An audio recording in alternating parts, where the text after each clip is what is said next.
Rest. Hi, my name is Virginia Lee. I am the grade 3 through 5 music teacher. I am also the PYP music liaison for the PYP music team. So our PYP music curriculum is based off of both IB's standards for PYP music and New Brunswick's music curriculum for grades K through 5.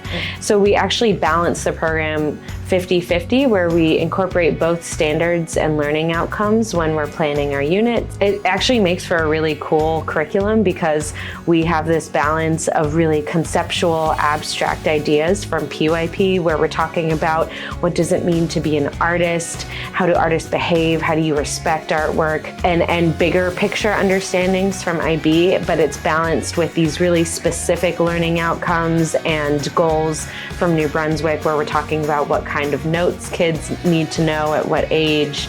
We're talking about what kind of instruments and skills the students should be able to demonstrate by a specific age. So there's a really nice balance of specific and more broad and general ideas. So each grade looks a little bit different, but fundamentally our goal is that we're actually taking these core concepts from music, and then each year we're building on them. So music is more of an iterative subject where we're introducing the same concepts from a very young age, and then as they get older, we just keep going deeper and deeper into the same subjects. So for example, the foundation of all of our music planning has to do with the elements of music.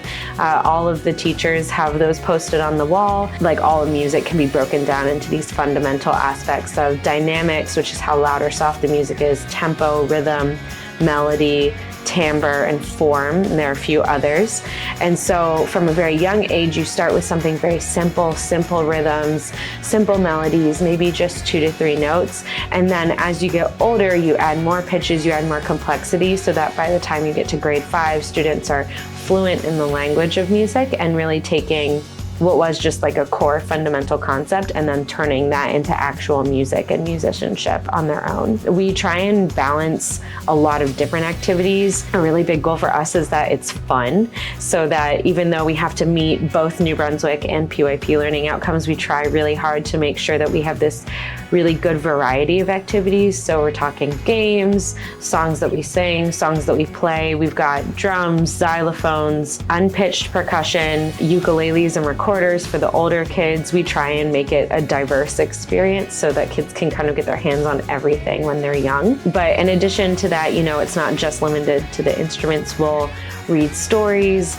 we will play games on iPads to reinforce concepts, we'll look at music technology. So we just try and make sure that the kids are getting a really good spread of all the different ways to engage with music, so that by the time they're in 5th grade, they're really thinking about the different ways that they as individuals can really take music into their lives and make it their own thing. For each of the different grades, the process is a little bit different, but one thing that we've really focused on recently is making sure that students are aware of their own success criteria. That's a really big part of IB and PYP, is that students are able to really understand their own learning. So one thing that is a really big part of our music curriculum is reflection.